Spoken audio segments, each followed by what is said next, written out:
Hi everyone, welcome to our new stream. Today we are talking about stolen sarcophaguses, a wonderful story about Kim Kardashian and how a photograph led to art theft being solved.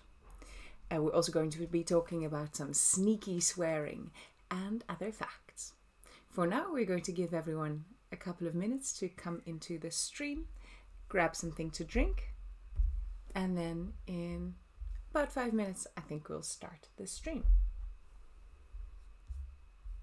So for now, welcome. And let's wait for everyone else. Hey, Apple Juice. Good evening. How are you doing?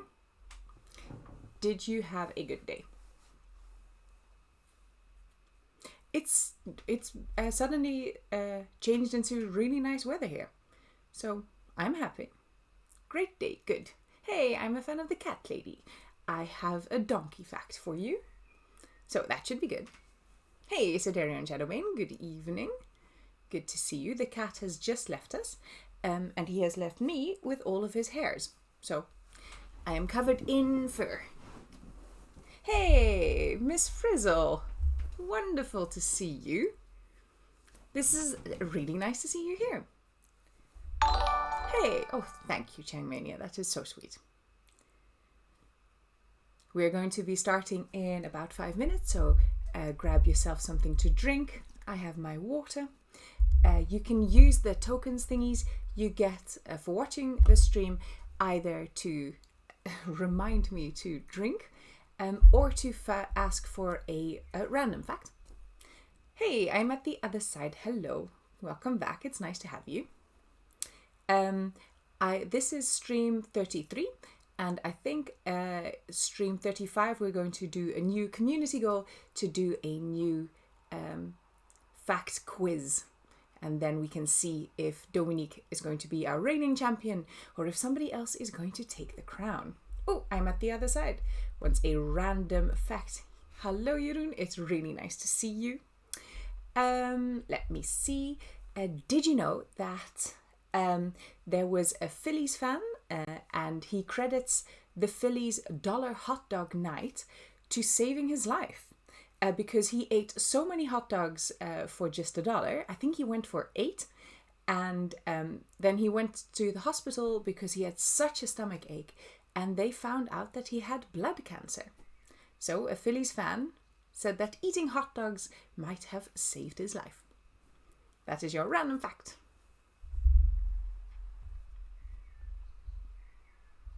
I think I have my camera slightly too low. I had it pointed at the cat, but the cat is now gone, so no more cat.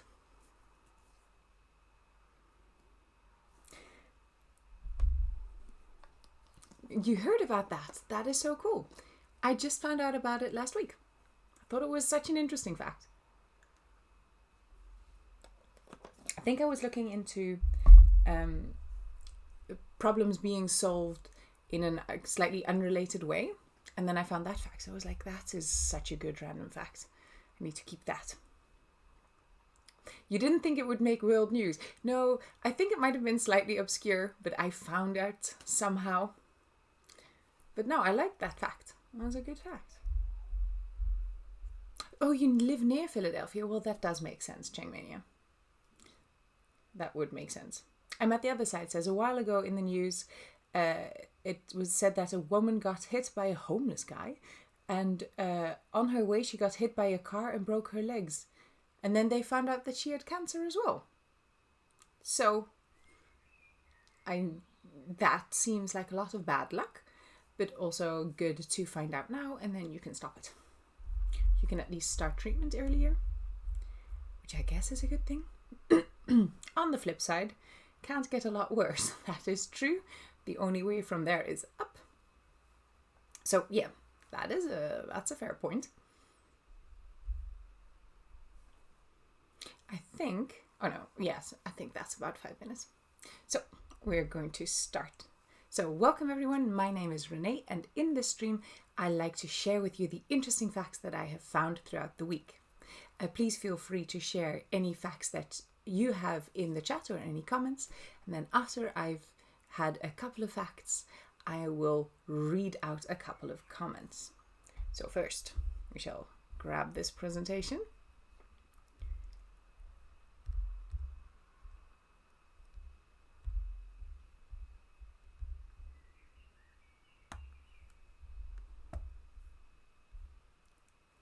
Today we are going to be talking about a stolen sarcophagus, subtle swearing, and other facts.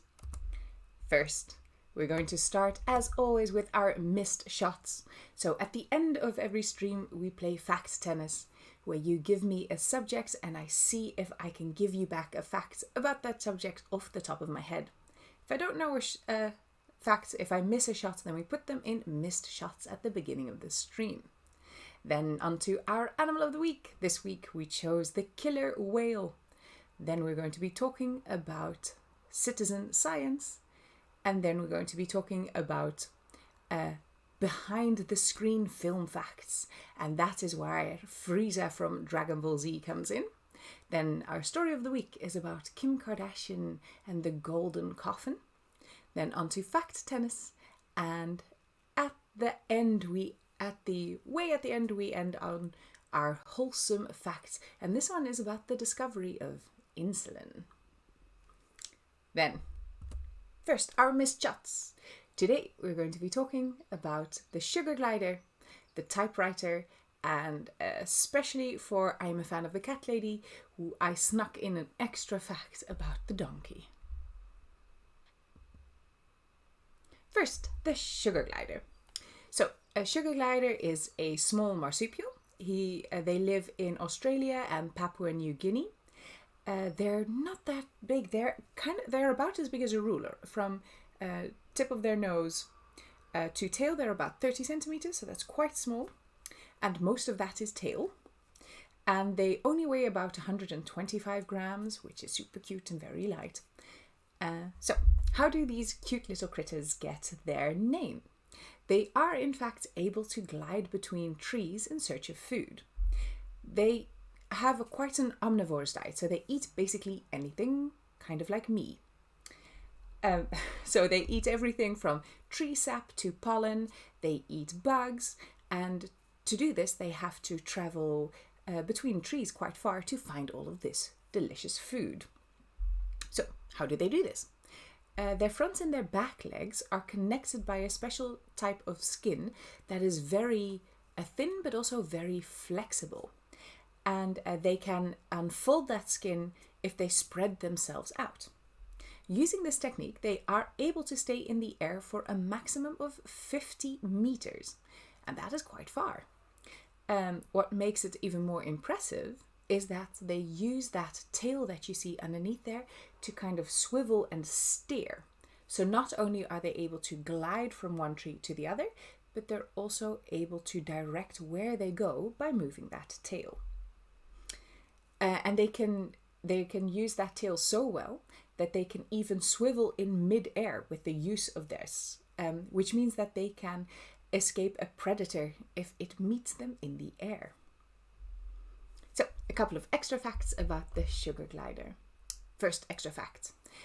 When the Wright brothers started experimenting with air travel, their first plane was the Kitty Hawk plane, and it was only able to fly for a maximum of 40 meters.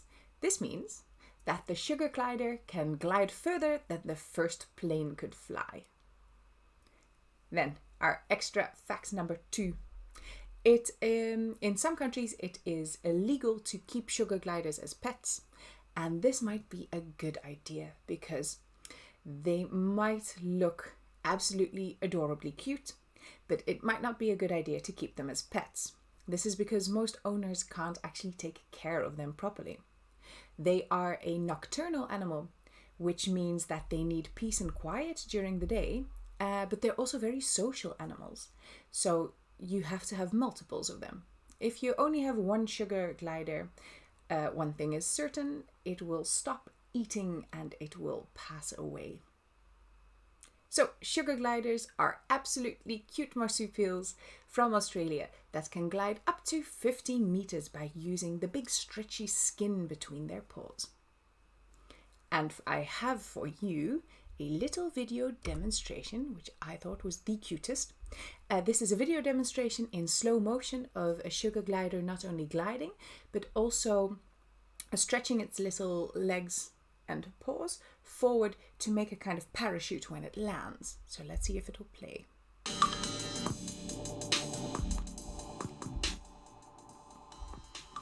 We can do that without the sound, I think. It is so cute, right? I'm at the other side, especially for you, this Miss shot. At least something from Australia that looks cute and doesn't want to kill you. That is a very good point. Yes. Oh, that was our sugar glider gliding. No, true. Well, maybe it feels very fierce, but it is very cute. Hey, the creepy ape. Hello, welcome back. It's nice to have you. We are going to move on to our second missed shot.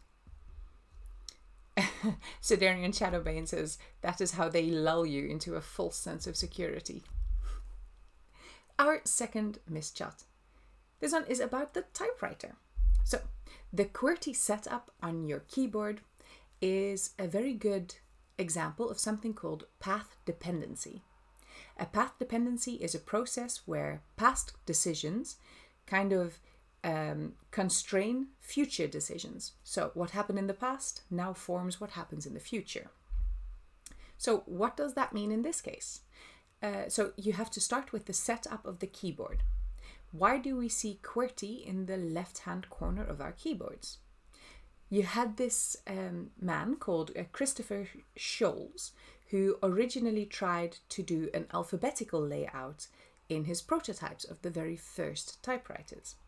But the keys would jam because people would press 2 at the same time and then they kind of get stuck. His solution was to shift 3 of the most commonly used letters, which are E, T, and A, to the left hand. And this resulted in a design that slowed the typists down and therefore avoided those keys jamming up in the earliest machines. So how does path dependency then figure into this? For this, we have to go back to the 1930s. So in 1932, a man called William Dealey and a man called August Dvorak designed a new keyboard. This one was called the Dvorak keyboard, and it was designed to make typing faster and less fatiguing. Studies showed that it increased accuracy and speed up to 70%. However, it never caught on because the QWERTY had become so entrenched in society.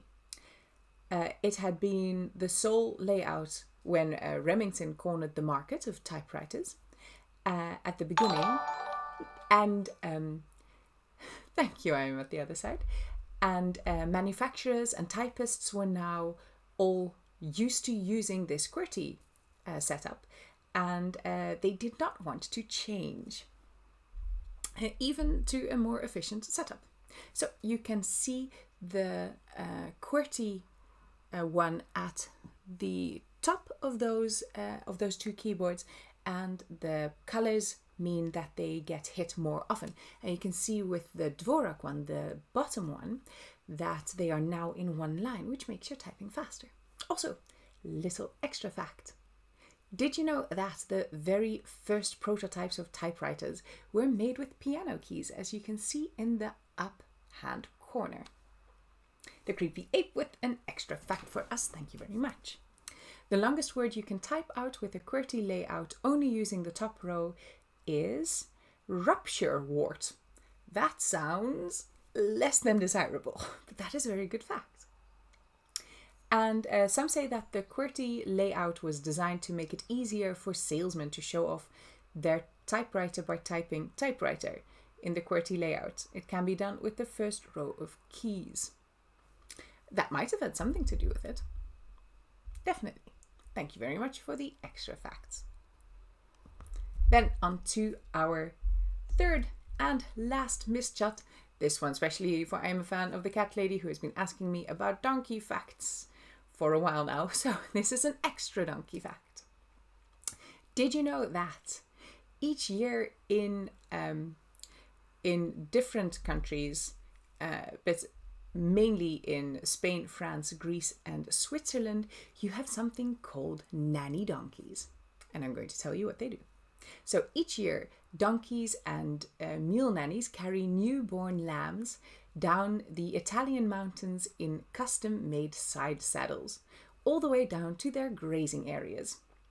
In late summer, shepherds drive huge flock of livestock from the pre-alpine hills, so very high up in the mountains. They drive them down for grazing. This is a millennium-old tradition known as transhumance, and it's also recognized by UNESCO. It comes from the Latin trans, which means beyond, and humus, which means earth, so beyond the earth. So to move them from one place of the earth to the other. So for about 10 to 20 days, they herd about 60 flocks down the mountain. Cows, sheep, donkeys, they all move down these very old migration paths, which were called a batida. However, these newborn lambs have very long legs, but they can't walk on them that far. So they are carried down the mountain in custom-made side saddles by the donkeys and mule nannies, to be later returned to their mothers at rest stops for some meals and some much-needed nuzzling. Today, the transhumanza is only practiced by a few breeders who still follow this ancient tradition.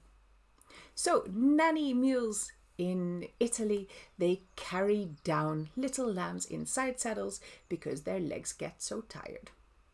So, I'm a fan of The Cat Lady Says, what can I say? Love donkeys. Just look at my ex.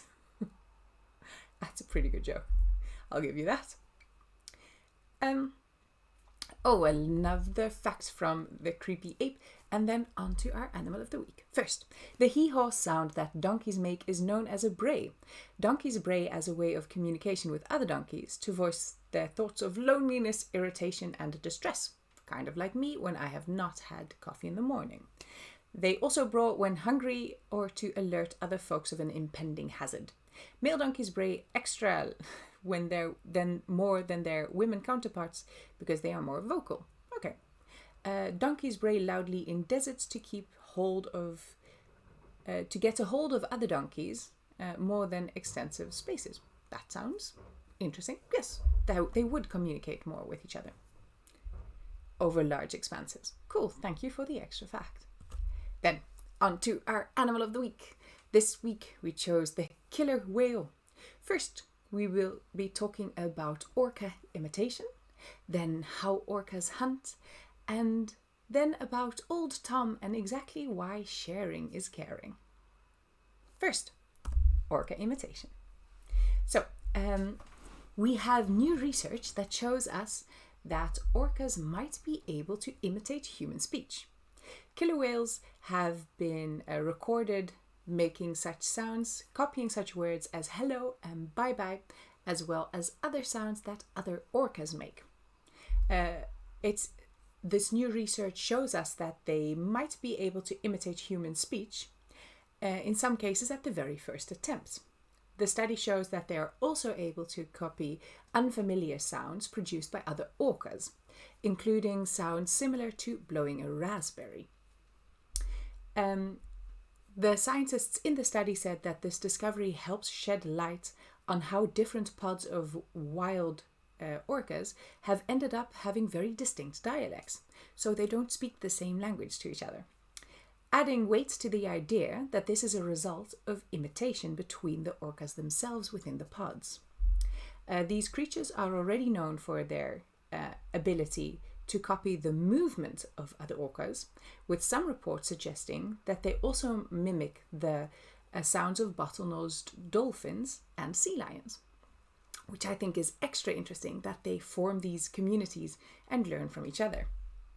The scientist is quoted in saying, his name is Joseph Cole, and he is quoted as saying the following: "We wanted to see how flexible a killer whale can be in copying sounds." He is a professor of evolutionary origins of the Mind in the University of St. Andrews. He says, we already thought what would be really convincing is to present them with something that is not in their own repertoire. And in this case, hello is not what a killer whale would say. So they have this female killer whale called Wilkie. And first they got Wilkie to learn the copy command. She was trained to parrot 3 familiar orca sounds made by her 3-year-old calf, Moana. Then, after she's able to use this copy, Wilkie was then additionally exposed to 5 orca sounds that she had never heard before, including sounds that kind of sound like a creaking door and one that sounds a lot like blowing a raspberry. And finally, Wilkie was given the command copy and was then made to hear human sounds, a human making 3 orca sounds, as well as 6 human sounds, including hello, Amy, aha, and 1, 2, and bye-bye. So Sir Darian Shadowbane says, you can also conclude that female donkeys just don't listen to male donkeys. To react to this level of disrespect, they have started shouting loudly in the hopes of being heard. Yes, because that is definitely what makes your argument better, right? It's shouting loudly. So with that, we are going to listen to an orca kind of make human sounds. And you have to remember that they don't have the vocal cords like we do, but they're using also part of their blowhole to make these sounds. So here goes, Wilkie. Whoop.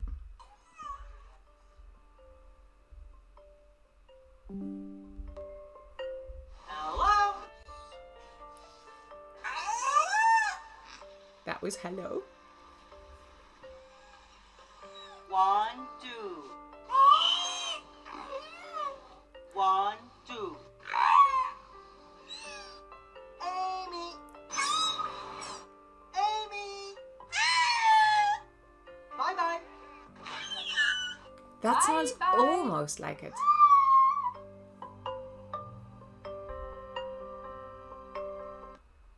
So that was Wilkie the orca kind of making human sounds. So what do you think? Do you think that was enough imitation to be an actual orca making human sounds? Or do you think that is not yet enough sound to be called true imitation? What I do find very interesting is that this does give more weight to the idea that the orca speech variations are a learned behavior, which means they're pretty intelligent. I think that's pretty cool. And with that, I think we shall go on to our next fact about orcas, while you can still put any comments that you have there. I'm at the other side says, I don't like it when seeing them in this type of enclosures. I definitely agree with you that is not good. Creepy Ape says, killer whales are, however, dolphins. True. The English name is a mistranslation from the Spanish name, which means whale killers. This is true. Orcas or killer whales are not whales, but they are whale killers, and we are going to get to that fact just a little bit later. Whoop. Hello? Which is now. So, killer whales and hunting. First, there is enough evidence to suggest that orcas actually occasionally are a predator of moose. Due to the fact that moose can dive up to 20 feet or about, that is quite a depth into vegetation to graze on underwater vegetation in killer whale territories. And this is in the place where rivers meet the sea and where you have brackish water, and orcas can actually swim up brackish water. Sidarian Shadowbane says, is that moose or elk? Referencing earlier fact. This is both a moose and a European elk, which are the same thing. It's not the same as an American elk, which is not a moose. And that isn't That's not making anybody confused at all, is that? So, orcas can actually hunt moose sometimes. But not only do they hunt moose, but as Creepy Ape already said, they are in fact whale killers. Orcas have been known to take down blue whales, and this is amazing. You can see in the picture next to me the size comparison between an orca and a fully grown blue whale. The first time humans documented orcas successfully hunting and eating that endangered blue whale, somebody should tell them they are endangered. Stop doing that, please. This is the largest animal that's ever lived. Was in the March of 2019. So in 2019, a bunch of researchers on a ship actually watched a large pod attack and suffocate and eventually kill an adult blue whale, which was caught on photo. They have been observed covering the blue whale's blowhole, while the others ram into the side of it. And this means that they must have a very high level of intelligence. This is because orcas must recognize that they themselves have blowholes where they breathe through, and see the blowhole on the blue whale and connect the dots and recognize that they have to cover that blowhole so the whale won't be able to breathe. So that, I think, is fascinating to see that they are so intelligent in their hunting. Also, extra fact, did you know that whales cannot drink seawater? Instead, for their non-dehydration needs, they actually rely on water in their cells to produce from the fats that they metabolize. So as a result, whales prefer to hunt very oily and fat-rich prey, like fish and also other whales. Interestingly, while whales would become dehydrated and die if they drank the water they're surrounded by, the common house cat, or my evil cat, would be able to hydrate itself by drinking seawater. This is because cats are desert animals that have evolved really efficient kidneys, so efficiently, in fact, that cats can filter out the salt ions in their blood faster than it builds up from the saltwater intake.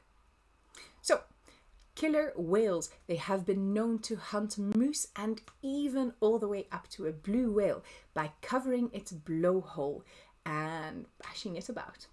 Also, whales are not in fact able to drink this salt water that they swim in, so they have to eat fatty foods to make the water themselves. But the common house cat is able to drink seawater. Creepy Ape says, in 2005 it was observed that killer whales can also eat herring gulls by vomiting. The vomit acts as bait, which the gulls then eat, and then the orca eats the gulls, which is also very clever and kind of tool use, I guess. And also, killer whales also attack seals on the land, pretending to be beached and then grabbing the seal right at the last minute. Yes, and they have observed this beaching practice where the adults won't actually kill the prey first. They'll just kind of toy with it to be able to teach the young ones how to beach themselves, because it's kind of a risky undertaking. Then I think we have another part of information about whale hunting, and this is how orcas work together to create waves to kill animals. And this is a very sad film about a little sea lion, and we shall watch it together. But if they are to catch a seal resting on such a large piece of ice, the hunters need to change their tactics.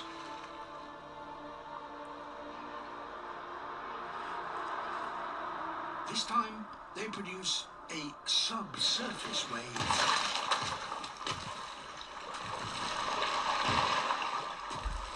So this means that a subsurface wave means that they're doing the wave underwater, and you can see that this must mean that they have communicated to each other very well to be able to move in sync like this. It breaks the ice into smaller pieces. But the seal still has a raft and appears to be protected from any oncoming wave. The matriarch whale, however, has a plan. Working in a coordinated way, the pod pushed the seal's ice platform into clearer water.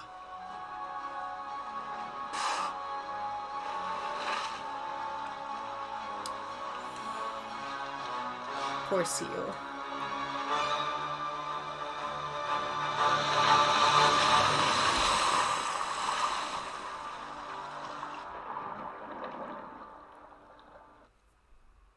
I'm very sorry to say that that was probably the end of that seal. So they're able to communicate with each other that they need to do one kind of wave to break up the ice. Then they need to be able to communicate that they have to push the bit of ice with the seal on it out, and then communicate again to make a wave that goes over the top of it. And I think that is absolutely fascinating to see that much communication and coordination in a group of animals. Then, oh, no, not again. Then, we're going to go on to our very last one. And this kind of comes into what you're saying, I'm at the other side, where orcas in Spain are around and they are sinking boats and attacking boats. This is how orcas have worked together with fishermen. So, sharing is caring. This is about the killer whales of Eden, New South Wales, Australia, or the two-fold bay killers, as they were also known. So in the 1800s in Australia, they would coordinate and cooperate with human whale hunters to hunt larger whales together. Both parties would then, after the kill, share in the carcass. So the killers of Eden, or the two-fold bay killers, are a group of killer whales known for their cooperation with human hunters of whales. They were seen near the port of Eden in southeastern Australia between 1840 and 1930. So that is a huge amount of time. A pod of killer whales, which included amongst its members a very distinctive male who they called Old Tom, would assist whalers in hunting baleen whales. The twofold bay and the neighbouring regions of the coasts, they would swim there, target whales and shepherd them into this bay, and then often swim many kilometres away from the location of the hunt to then alert the whalers to the fact that they had whales now corralled within this bay. And then they would help them keep the whales there and kill them together. So the twofold bale killers are a group of orcas that worked with human whalers in Australia in the 1800s to hunt whales together, and they shared in their booty, I guess. They shared in the kill. So sharing is caring. So where they in Spain are attacking boats, they used to work together with whalers in Australia. So kind of everything in Australia is trying to kill us. I think that is the common theme here. Yes, in fact, even the killer whales, the animals are even working with the humans. And the picture that you can see there with the fin up, that is a picture of Old Tom. And once Old Tom had died, the carcass actually washed up onto the bay, and they have now preserved Old Tom in the town of Eden. Just a skeleton though, but you can go and visit Old Tom in Eden. Orcas also, I would not swim too close to them if you're diving, because they seem way too intelligent. Like, those might actively hunt humans. One of the only other animals that really actively hunts humans, polar bears. So it's not only everything in Australia that is trying to kill us. First, we're going to go to our next choice, which is our next animal of the week. This week we have L animals. We can choose between a lizard, lemming, and a ladybug. That means that I have to go here and start the poll. So if you go to your screen you can see on the top of the chat, you can see next animal of the week and a little triangle down, and you click that. Then you can vote for lizard, lemming, or ladybug. Let's see, I'm at the other side, says, so far not much accidents with orcas and humans. No, true. Orcas mainly kill their human people that train them, which is not good, but I kind of understand. Do orcas see surfers that are wearing the invisibility wetsuit? Yes, I think so. I think orcas have a much better color perception than the sharks do. So yes, I do think they do.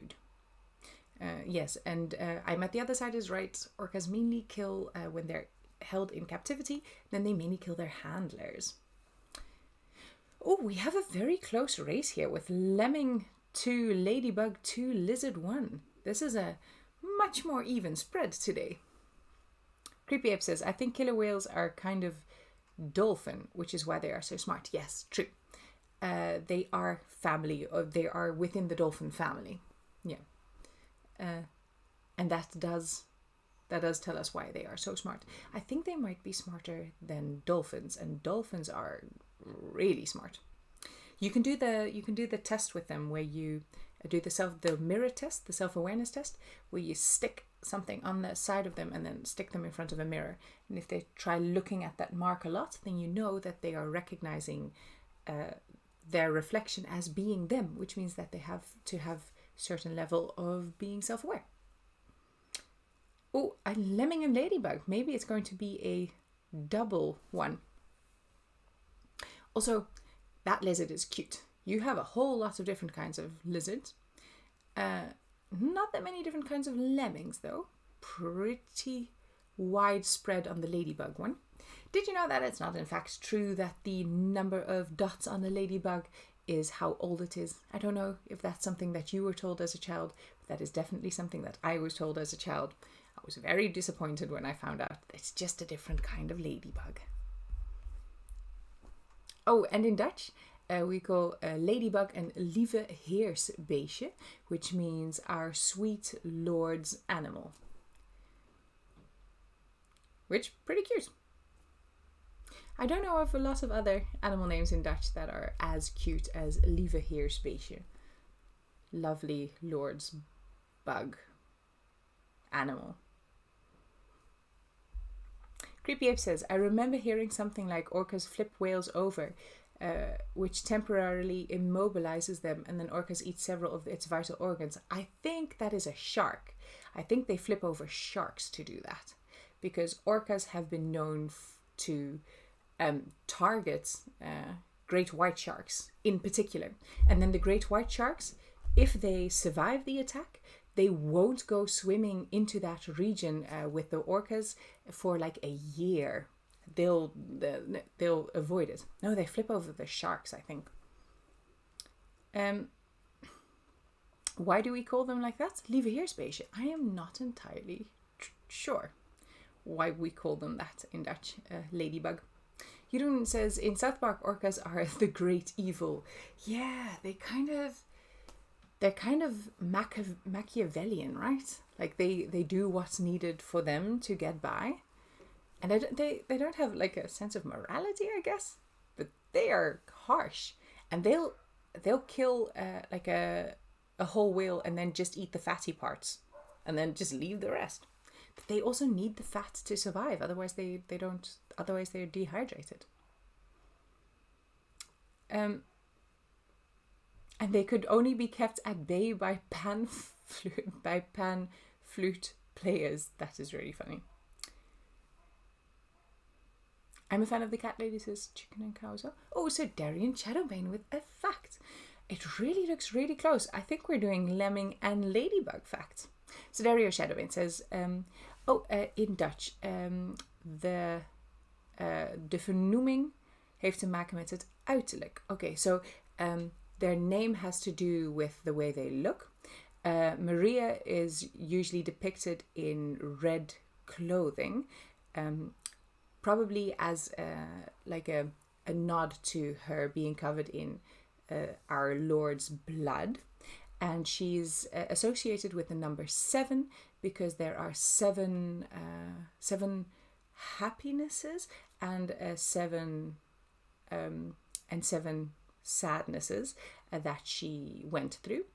And it's the ladybug that you see most has 7 dots on it.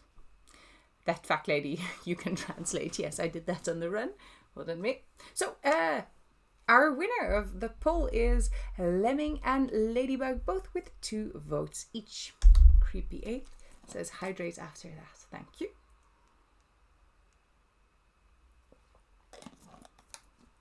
So I would say her 7. So she went through 7 sorrows and 7 happinesses, something like that. But I did not know this. That's a very good fact. Thank you very much, Sodarian Shadowmane. So with our animal of the week chosen for next week, both the let me just quickly check that out, what the end was. Both the lemming and the ladybug, always good to check. Both the lemming and the ladybug will be our animal of the week for next week.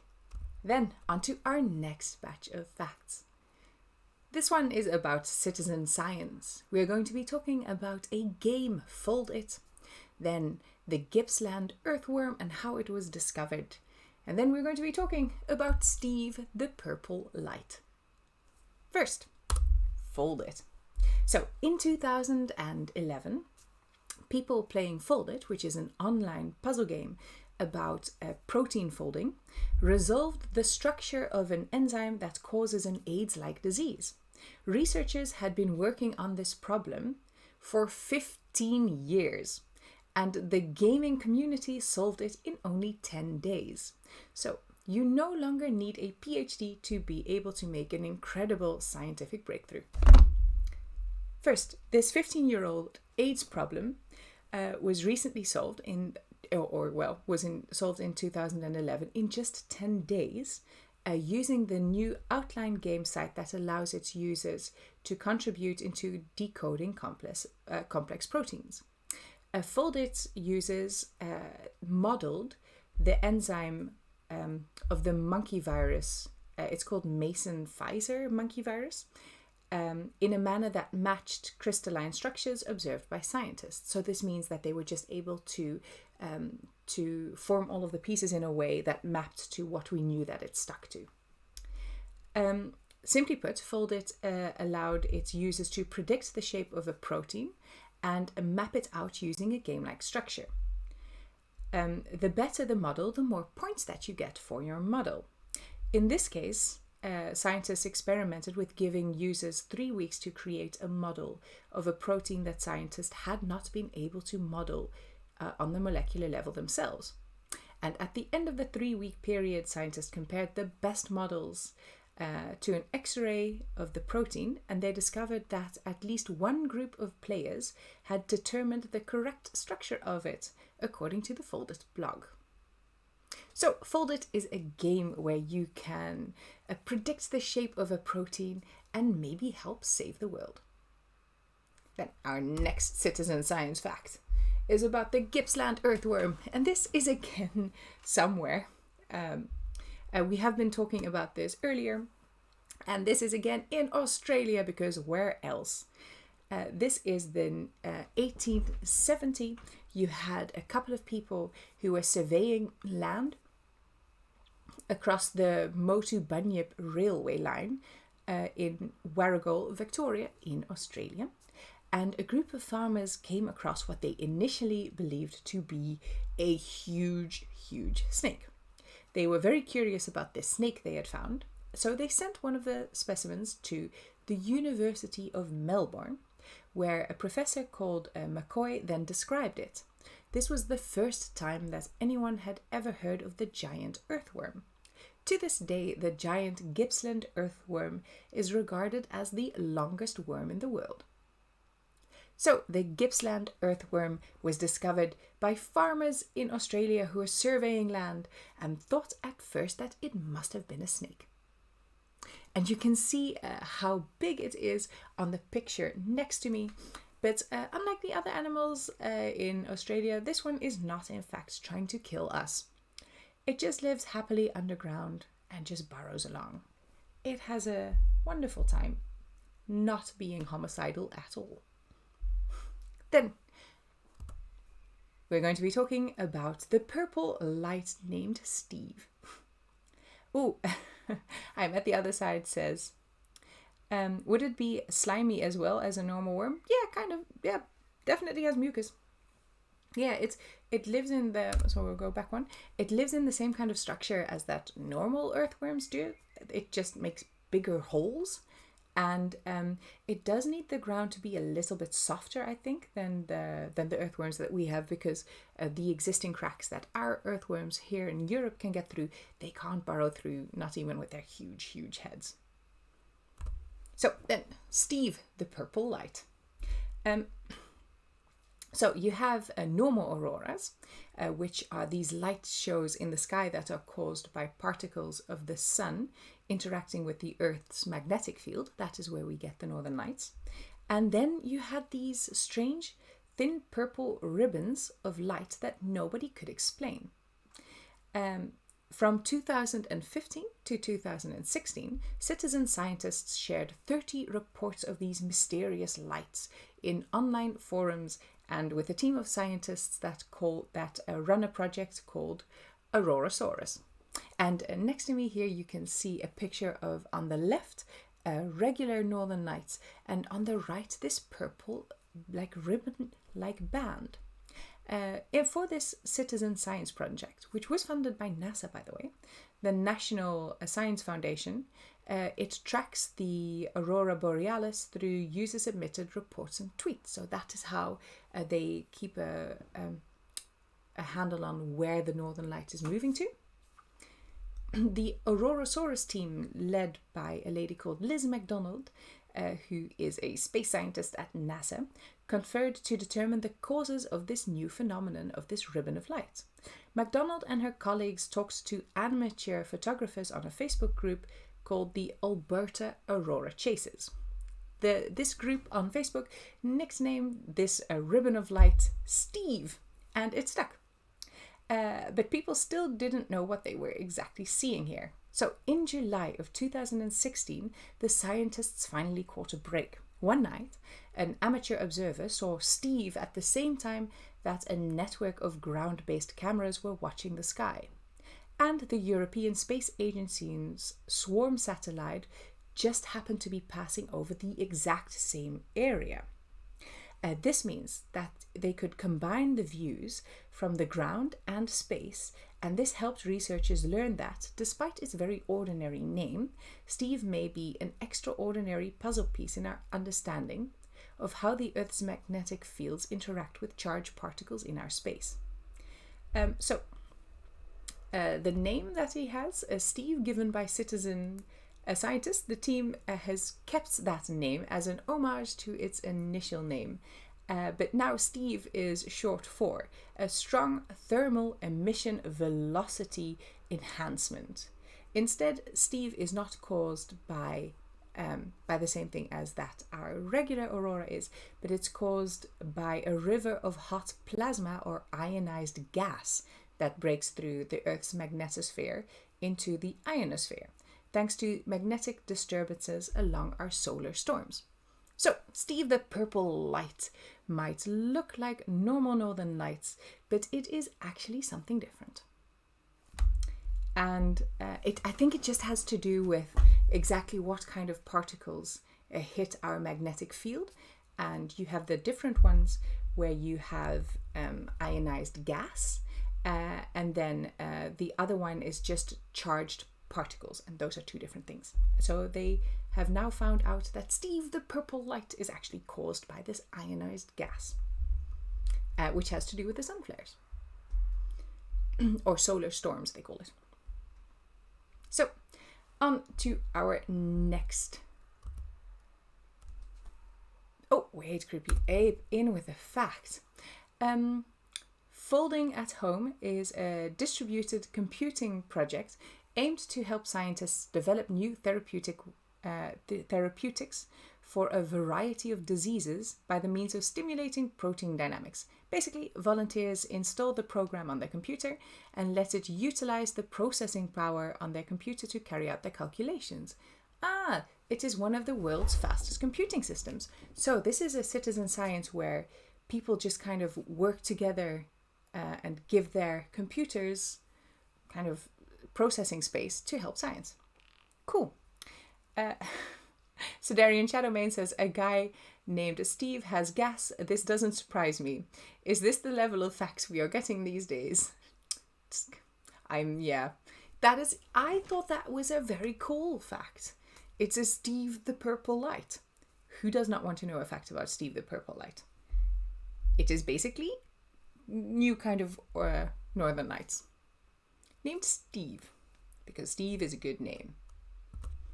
Then we're going to be talking about a new batch of facts. This one is behind the screen film facts. First, we're going to be seeing where I got my inspiration for doing this. Mainly something that made me laugh a lot. Then we're going to be looking at behind the scenes William Shatner. Then we're going to be looking at behind the disaster, how a disaster shaped the film Lilo and Stitch. And then behind the swearing, Robin Williams, and exactly how he almost got himself and the film into trouble. First, this is what I was watching when this came to mind. And please let me know what you think you would like to do. Lord of the Rings trilogy has a PG-13 rating in the United States. That means that in each of the movies, you can have one swear word. One swear Where word? would you put that swear word? Are you really? Yeah. For instance, in the Fellowship of the Ring, I could say, fucking Buckleberry Ferry, follow me. And So, where would you put your swear word in the Lord of the Rings trilogies? So, where are you putting your one swear word per film in the Lord of the Rings films while we watch the rest? Because this is golden. you could get it past the censors. But wouldn't that be brilliant? Gandalf could go, fucking fool of a tongue. Do you know what I mean? Or before, like when I know the skeleton, I could go, oh, I'm really fucking sorry. Oh God, That's There's brilliant. the gift that keeps on giving, right? Oh, let's look at Return of Sean the Bean King. in the Mines of Moria. They have a fucking cave troll. I love that so much. Sedarian Shadowmane says, they're taking the hobbits to fucking Isengard. Oh my goodness. I love this. And yeah. I think I like one does not simply walk into fucking Mordor. Also good. Golden. Love it. Oh yes, Living Legend. Yes. I agree entirely. I think that where they shoot at each other, I would like them to go when they take down the whole elephant. I'd like Gimli to go, that still only fucking counts as one. I think would just be funny. Somebody because I posted this on Reddit, somebody in there posted that they would have loved for at the end scene, they would have loved him to yell, "Oi! For Frodo, you cunts!" and then run up. I just think, oh my goodness, that had me in stitches. So while you come up with new and creative places to put swear words in the Lord of the Rings films, I am actually going to give you some facts instead of just swearing on here for the next 30 minutes. Lord of the Rings trilogy. No. Next. There we go. So this one is about William Shatner, or the Leonard Nimoy debacle. So on December 6, 1961, Leonard Nimoy tried to demonstrate to a room full of people that William Shatner was a very mean human being. So what was Shatner's offense? He had stolen Nimoy's bike. This is what the exchange entailed, and I'll have to quote here. Nimoy said, "He hurt me badly. I want you to know that. Is this being taped? Is somebody taping this? I want this on record. Shatner kisses Nimoy on the ear and says, I wouldn't hurt you for the world, Leonard. But the problem was that every time that they called lunch, you'd get on your bike and bicycle down the commissary and get to the head of the line. And Nimoy said this was merely the logical thing to do. Which I think Spock saying it is the logical thing to do is awesome. William Shatner would hide Leonard Nimoy's bicycle because he used it to get to the front of the commissary line. He went as far as tying it to the rafters once he placed it in a room with a very territorial Doberman and left it there. I think that is absolutely hilarious. Talk about work praise drama. So, William Shatner, according to Leonard Nimoy, was a very mean human being because he stole his bike and almost got him bitten by a Doberman. But wouldn't you do that to get a sandwich first? I'd do a lot for a sandwich. I'll definitely hide a bicycle to get a good sandwich. Like, that's the level I'm at. Good sandwich for hiding a bike? Definitely. Then we're going to be talking about Lilo and Stitch and how a disaster shaved it. Oh, wait, we have one more fact from Creepy Ape.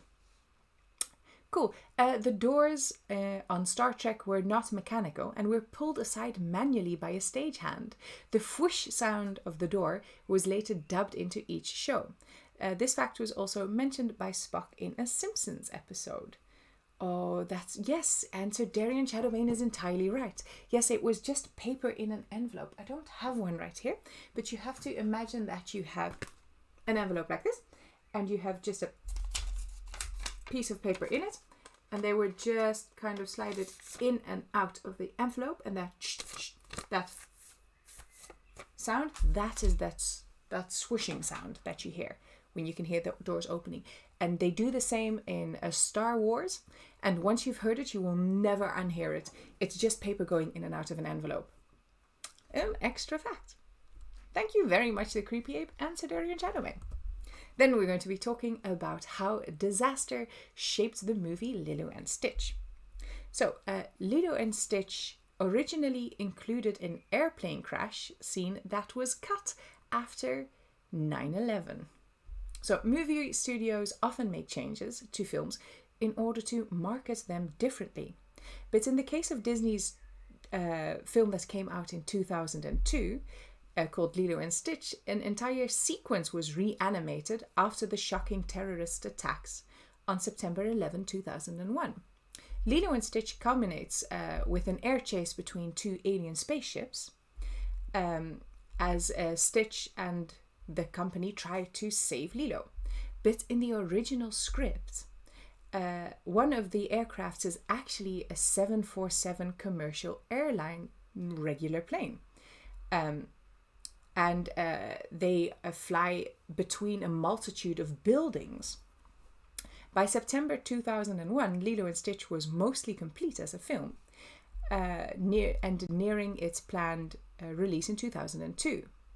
What they said was, where the original cut had Stitch doing a joyride in a 747, weaving through buildings, the final version of the film has changed the 747 to another alien spaceship, and now no longer do they fly between buildings, but between the Hawaiian mountains.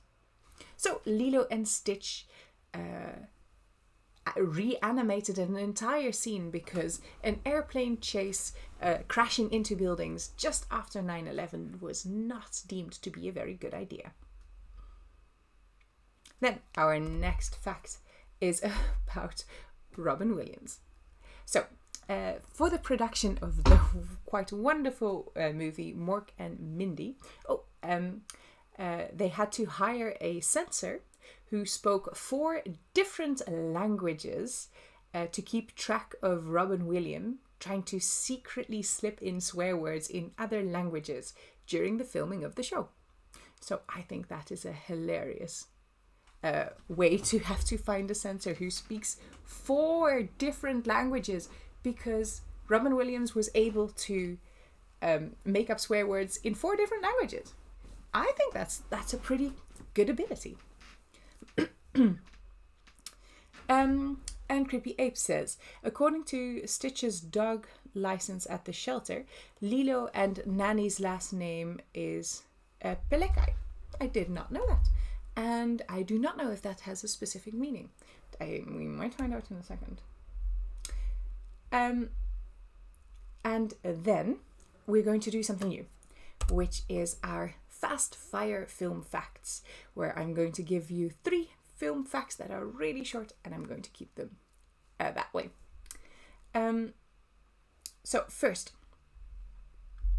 did you know that in 2018 a Missouri deer hunter was convicted of poaching hundreds of deers, and as punishment he was forced to watch the animated film Bambi once a month for the duration of his 1-year prison sentence? Then our second fast fire fact. The Dragon Ball Z villain Frieza, who is a galactic tyrant who destroys all life on planets so that he can resell them at a profit, was actually inspired by the real estate speculators during the Japanese asset price bubble in the 1980s. The series author, who is called Akira Toriyama, called them the worst kind of people. And then our last fast fire fact is, did you know that when the set of James Cameron's Titanic was submerged during filming, the grand staircase actually dislodged and floated up? This supported the unconfirmed theory that the fact that the original staircase is missing is because it actually dislodged and floated up during the real sinking. So those are your fast fire facts. And then Creepy Ape says, the last name is dedicated to Pele, the goddess of fire and volcanoes in Hawaii, and Kai, which means seawater in Hawaiian. Oh, that's pretty cool. I did not know that. So it's like fire and water, or 2 things that shouldn't mix, but they do. Then, after our story of the week, we are going to be playing Fact Tennis. And Fact Tennis goes as follows. You serve. So you suggest for me a subject in the chat, and then I see if I can answer your subject with a fact about your subject or related to it. If I miss any shots, then we will put them at the beginning of the next stream. So please put your subjects in the chat while I'll tell you about our next story of the week. This week we're going to be talking about how Kim Kardashian and this case of the stolen sarcophagus was solved. And we have our first fact tennis up. Okay, so in 2018, Kim Kardashian went to the Met Gala. Officially, this gala is a fundraiser for the Metropolitan Museum of Art. But in practice, it is just a nice excuse to party for the rich and famous. Besides, the red carpet offers another bonus. If you're wearing something very extravagant, you might end up trending on Twitter. And what else would you want? So, what was Kim Kardashian wearing in 2018? According to Elle magazine, it was a stunning gold Versace dress with cross detailing. This was, I think, when the theme was heavenly bodies. Kardashian went inside and saw a shiny, a bit more importantly, gold sarcophagus. She posed for photographers and reached her goal. The picture of her standing next to the golden casket trended on Twitter. But was this the end of the story? Not exactly. For the rest of the story, we have to focus on this casket itself. It once contained the body of Nejek Monk, a high-ranking priest of the ram-headed god Hirisef of Heracleopolis. The empty casket had just been purchased by the Met for $4 million and was supposed to be the centerpiece of the next exhibition about the riches of ancient Egypt. But the problem was that it was in fact stolen. So when the Arab Spring started in 2011, looters had stolen the coffin, dumped the body in the Nile and shipped it to the United Arab Emirates. From there, it was shipped to Germany, where the manager of the Hamburg's Dionysus Gallery had falsified its papers. It then went to France and eventually ended up into the US.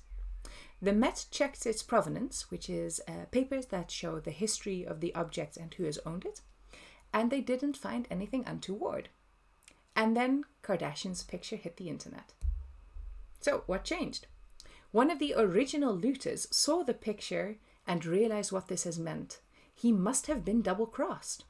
The deal that he made was as follows. Once it would hit the art market in Europe, he would get paid. But he wasn't paid. So what did he do? He was so angry and so vengeful that he decided to contact agent Bogdanos of the DA's Antiques Trafficking Unit. At first, Bogdanos didn't fully believe this wild tale. He had been tracing this smuggling ring for years and had never found any hard proof. These were professionals. And without the body of the priest himself, it was quite hard to verify this looter's story. Bogdanos went down to the Met and had them open up the coffin, and he checked the ridges inside of the coffin for any trace of the priest. His luck, the looters weren't very careful when they dumped the body. One of the priest's fingers was still stuck on the side of the coffin. The Met hung its head low and sent the coffin back to Egypt, where it is now on display. The body of the priest, however, has never been found. The only thing left is his finger. So, Kim Kardashian and the case of the stolen sarcophagus. This shows you how taking a selfie might help solve a crime. Then we're going to go on to our fact tennis. First, let's see. We have Sir Darian Shadowbane with a fact tennis about dragons. Am I missing? Oh, we only have 3. Well, you don't have any Kim Kardashian facts. That's fine. You can give me a subject and see if I have a fact for you. Fact tennis about dragons. Sure.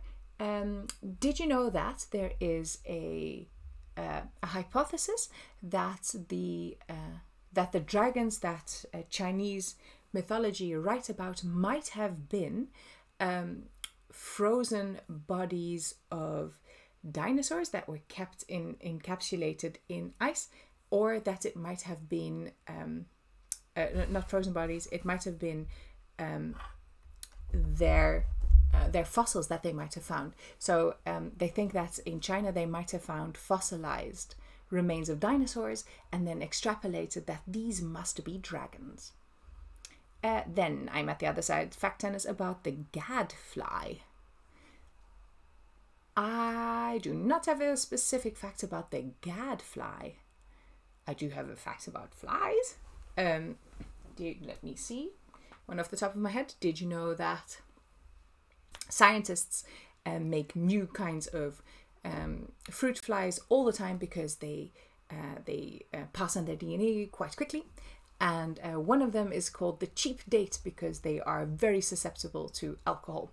So you don't have to give them a lot of booze for them to get very, very drunk. Then fact tennis about art. Sure.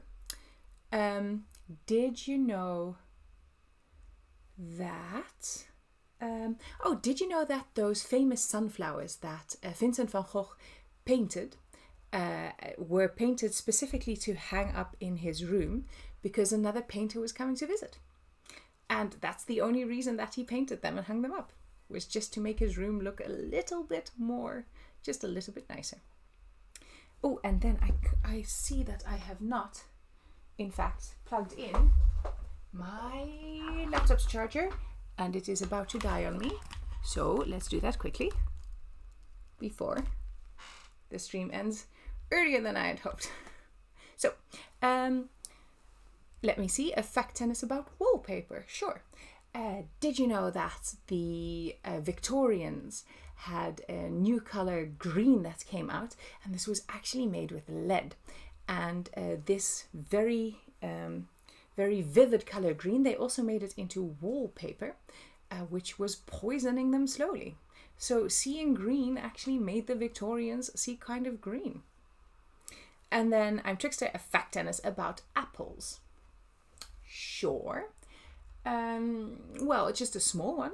Did you know that apples don't actually, so if you have one very nice tasting apple and you plant that seed in the ground, that is not going to grow the same tasting apples.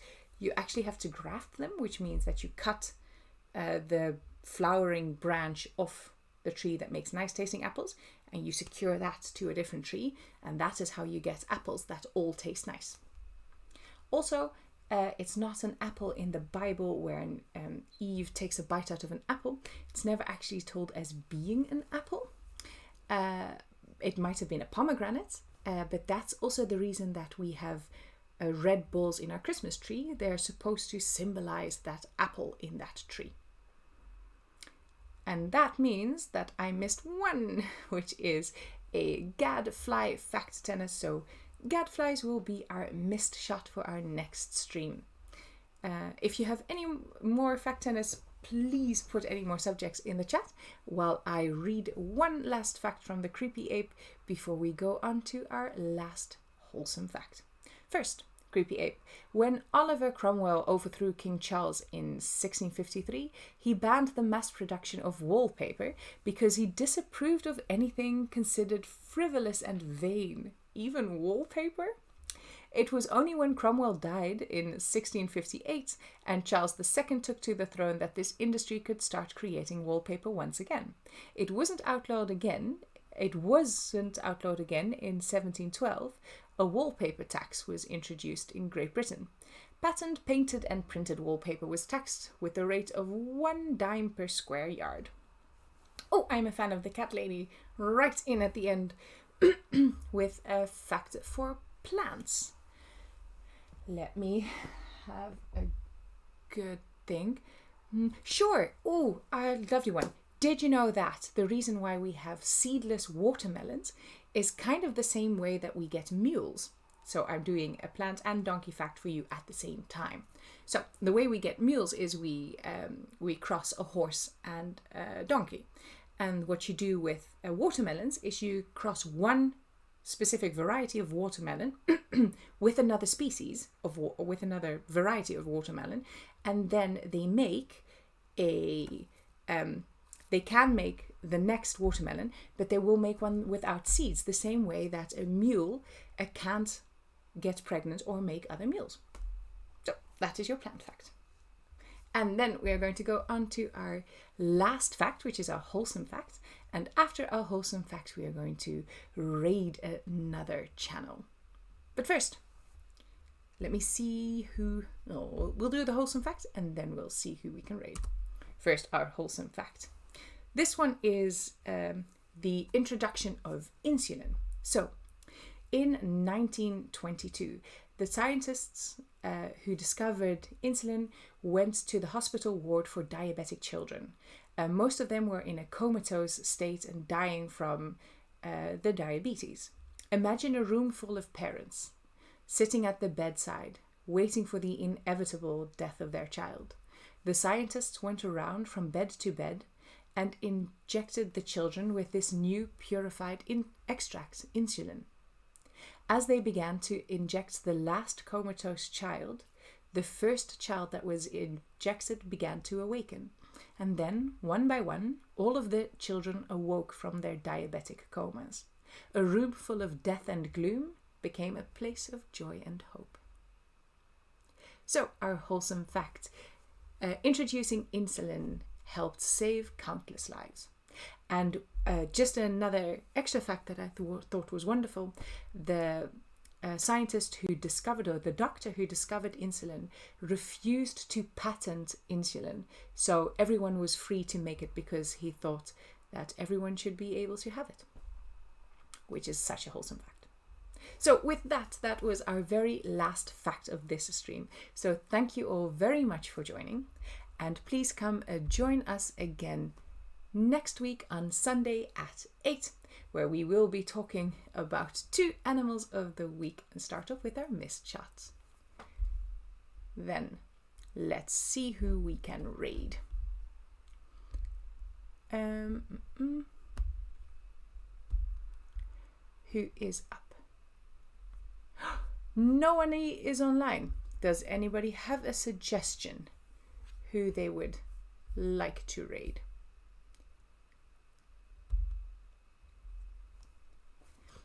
because nobody that we usually raid is streaming at the moment. We can have a different kind of streamer.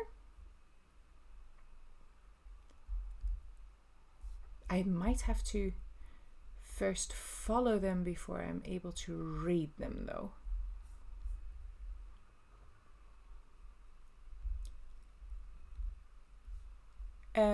Let me see. Carrie Academia. Is that how you spell that? Let's see. She streams about art. Okay. Let me see if I can't copy that. Carrie Academia. Let me see if we can find her. Yes, I can. And then we'll have to make sure that that is off. I will follow her and then go to here. There we go. I think I've just followed her, and now we should be able to raid her. Okay, there we go. So thank you all very much for watching, and remember, everything is interesting if you look at it closely enough. Bye.